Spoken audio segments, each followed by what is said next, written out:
Hey guys, welcome back. Today I'm going to be freeze drying a whole bunch of eggs. I have here a bunch of actually store-bought eggs because the chicks that we bought this year are not yet laying.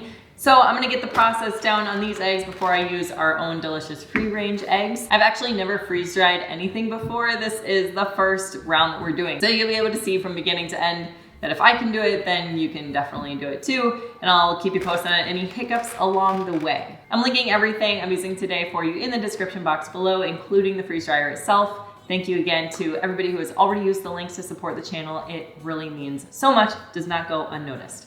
Okay, let's get started. So when you're blending this many eggs, it definitely helps to have some machinery to do the mixing instead of mixing by hand. Last time I did this with just freezing the eggs in the freezer, I did it with a food processor, but you guys gave me the tip to use a blender because the blender has a spout, which makes pouring the eggs a lot easier. So thank you for that tip, and it helped a lot. It was much easier to pour this time. The reason I'm cracking them into a separate dish first is in case I get any shells in there, it'll be a lot easier to fish them out of here than if I have to fish them out of the blender.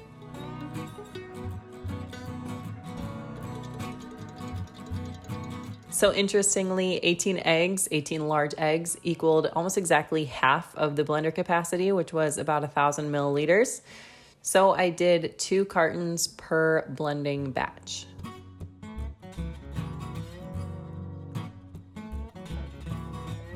This one's pretty sweet. It has like 3 blades going up. So I'll try to find it and link it for you.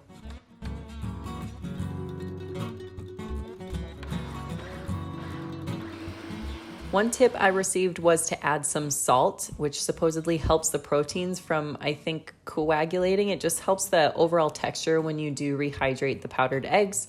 So I'm adding 3 teaspoons here to about 36 eggs.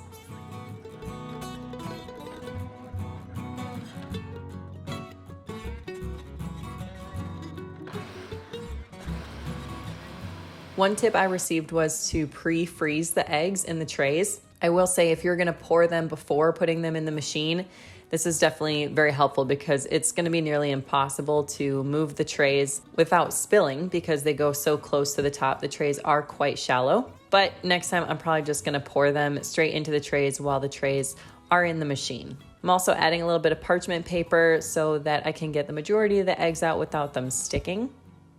I think they also have some pre-cut silicone mats, which prevent you having to cut parchment paper. I would definitely recommend freezing deeper in the freezer if you can. These 2 trays actually took quite a while to freeze because they're so close to the top and it's a pretty cheap freezer. So I was able to move some food around and freeze the other ones deeper down, and it happened really quickly.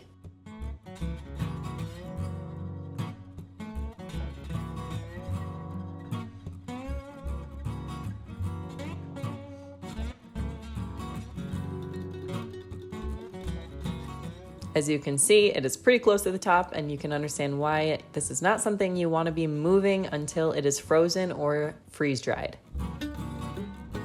I did add some plastic wrap to prevent any sort of funky smells going in there, and it is frozen nice and solid.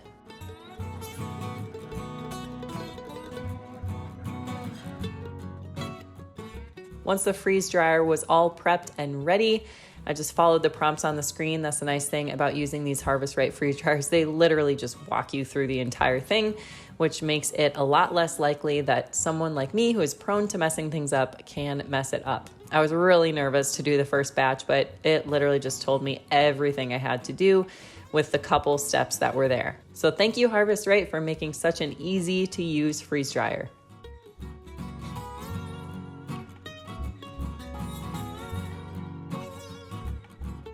I did have to adjust the ring a little bit to make sure there was a good seal on the door, which is why there's a little bit of frost down there at the bottom. The first time I did a test run, it didn't work the way I hoped it would. So that's one thing that fixed that problem for us.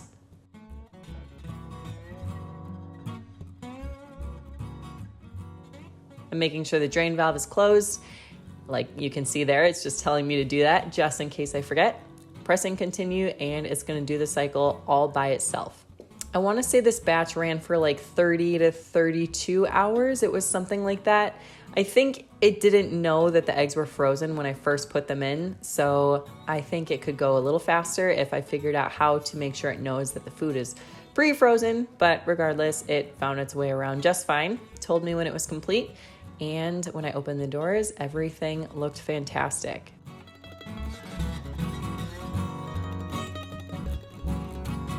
I thought it was gonna be really difficult to touch again because it was super cold, but actually the machine warms the trays slightly for you before you take them out, which is a really nice feature.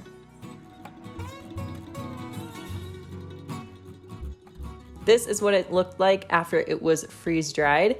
It's really hard to describe the texture. It's kind of, I don't know. The only thing I can think of is that like astronaut food. Did you guys ever go to museums as kids and get quote unquote astronaut food, which is really just freeze dried ice cream? It's really that exact texture.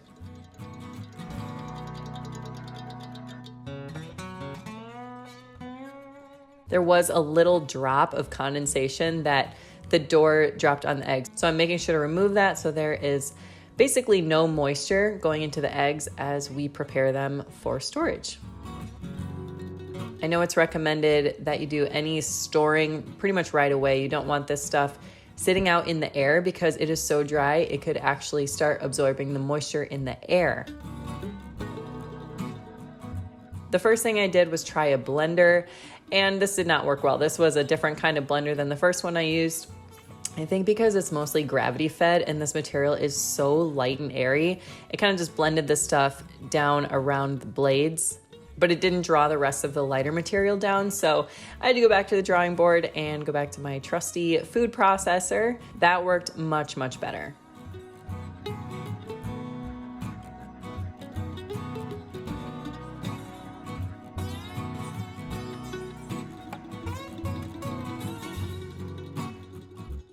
Then I just repeated this process with each tray.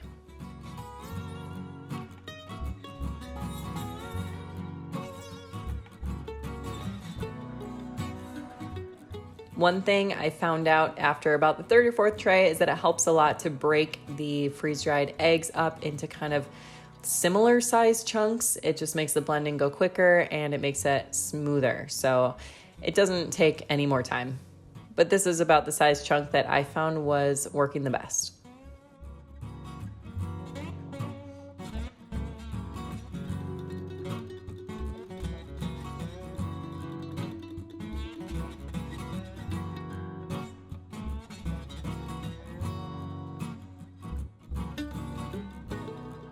Next, I just went back and scraped whatever was left in the pans. I wasn't sure if this was a waste of time, but I ended up getting a pretty decent amount. I would say at least 6, maybe 8 to 10 eggs left over in the pan. So definitely worth the few extra minutes that it took. Now it is important to remember that these are raw eggs. They're not cooked. So you should follow every safe food handling precaution with this powder that you would with regular raw eggs.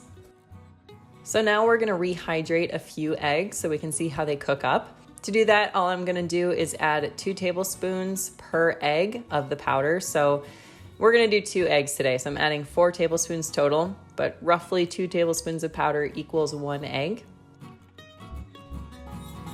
So in my little ramekin here, I have about 2 eggs worth of powder. And what I was told is that it's a 1-to-1 ratio, 2 tablespoons of powder and 2 tablespoons of water. But as you'll see, it actually made it pretty runny. I think I'm gonna play around a little with this ratio. Maybe next time I'll try 1.5 tablespoons or even just 1 tablespoon of water to the powdered egg, because you'll see it made a pretty runny mixture, which wasn't a problem because I was just scrambling the eggs and the water, the extra water just evaporated really quickly. So you'll see it didn't ruin the scrambled eggs or anything, but I'm gonna play around a little bit with the ratio to see what works for us. I will say a thinner egg mixture does make it easier to fold. So I've heard if you wanna do omelets, it might be better to do more of a runny mixture. And if you're not doing omelets, you're doing something else, maybe you don't wanna use as much water. So these eggs cooked up really quickly. As you can see, the extra water that was in there just evaporated with the heat pretty much right away. So it was not an issue. This is the final product for this first go round, and as you can see, it's not grainy at all, and I tried a bite right away. Tasted really good to me, and then I actually took a few different forkfuls to different family members, and all I got was nods and smiles that it was yummy scrambled egg. So especially when you consider that freeze-dried eggs can be shelf stable for 25, some people even say 30, maybe 20 is a better estimate, but at least a couple decades if you do it right. It does depend a little bit on the storing technique, whether you're using Mylar bags. If you're just using jars, then it might only be good for a year or so, but this is really good to have on hand for baking, emergencies, or backpacking, hunting, that kind of thing. We can't wait to do a ton more freeze drying. I can already tell it's very addicting. Thanks for watching today, and we'll see you next time.